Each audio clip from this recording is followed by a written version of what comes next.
The solution you love might be the wrong one for your user community. And if you stick with that solution and design the product for yourself, you get one customer, you. But if you design for your user community, you get an entire market.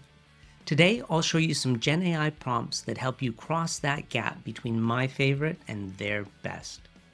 I'll give you 2 actions you can take right now so you too can hear those magic words. This is exactly what I need. I'm Chris McLean. I'm a product designer and founder who built and sold a product company. And I've learned the hard way that personal taste loses to user preference every single time. At a high level, these are the 2 actions. Action 1, we're going to separate ourselves from our users so we stop designing for the person in the mirror. That means understanding their problems and the benefits of solving their problems. Action 2. Then we'll develop weighted evaluation criteria so we can choose objectively on behalf of our users. Both of these actions pull us out of our thoughts so we can better empathize. We'll talk through and do prompts for both. The truth is, as designers, we're not exactly our users. We might feel their pain in our minds, but they feel it in their lives. Even if we will use the product we're designing, most of the time it doesn't make sense to design for just one user. We can use Gen AI to get a more general idea of what our users see as their problems and the benefits of solving those problems. This is a useful prompt. Just swap out the all caps sections with your user community and their overall problem.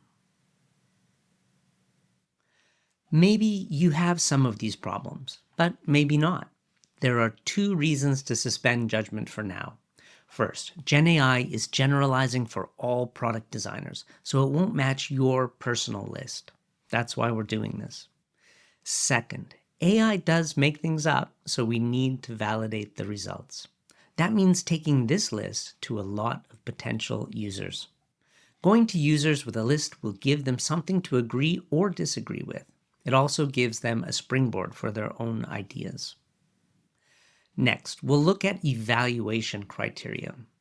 As we create solutions to these problems, the risk is that we choose the solutions that look best to us. Evaluation criteria, or just criteria, help us choose more objectively on behalf of our users. So we translate the problems and desired benefits into evaluation criteria that are weighted by importance. This is our second prompt. Again, we're going to suspend judgment until we can run these past some real potential users. We might be missing criteria and the weights might be high or low. But once we get this information correct, it's a powerful way for us to make the right decisions on behalf of our users. A quick story from the 50s. Henry Dreyfuss and Carl Cronmiller saw people squinting at crooked, boxy thermostats. They were misreading numbers and fumbling with the slider. Dreyfuss and Cronmiller created the 1953 round thermostat. Large numbers, twist to set, beautiful, and circular, so it was naturally level. Millions installed it because it solved their problems, and it earned its place in homes and museums.